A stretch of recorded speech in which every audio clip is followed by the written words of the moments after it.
Stygian Outer Gods is basically a first-person survival horror game set in a Lovecraftian universe. The developers were kind enough to send me a key for the full version. I am not yet finished with the game, but have a pretty good understanding after about 5 hours of gameplay. So this game is actually set in the same universe as a previous game, called Stygian Reign of the Old Ones, but that was a turn-based RPG, while this one goes for a more immersive first-person experience. You play as Jack, a guy who's trying to find his missing father. Your search brings you to this creepy ghost town called Kingsport, which is now filled with all sorts of monsters and weird supernatural stuff. But you are not completely alone, because your childhood friend Victoria is there to help you navigate through this nightmare.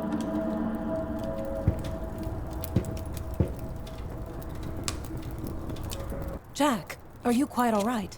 Forgive me for barging in. The gameplay feels like a mix between classic survival horror games and modern first-person horror experiences. If you have played the newer Resident Evil games, especially 7 or Village, you will find some similarities. In the game you explore this eerie, interconnected town, solve puzzles, find keys to unlock areas, and of course deal with enemies that are wandering around. It's definitely worth mentioning that I played this on a 4090 and it ran butterly smooth, for the absolute majority of the time at least. The combat in this one is pretty challenging like it should be. You have access to both melee weapons and firearms, but the resources are super limited and the enemies can be quite tough, so you can't just spam your way through fights.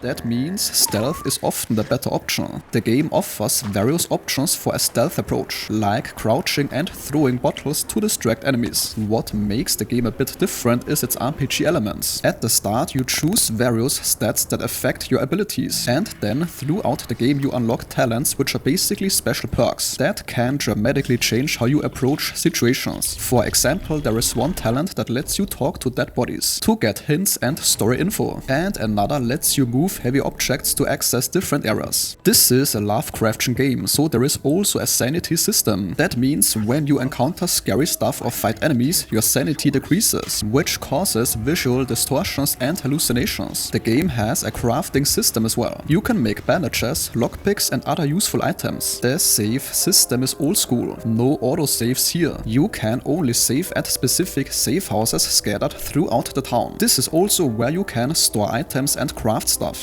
Visually, this game runs on Unreal Engine 5 and looks pretty good, with atmospheric lighting and detailed environments. The sound design contributes a lot to the horror vibe.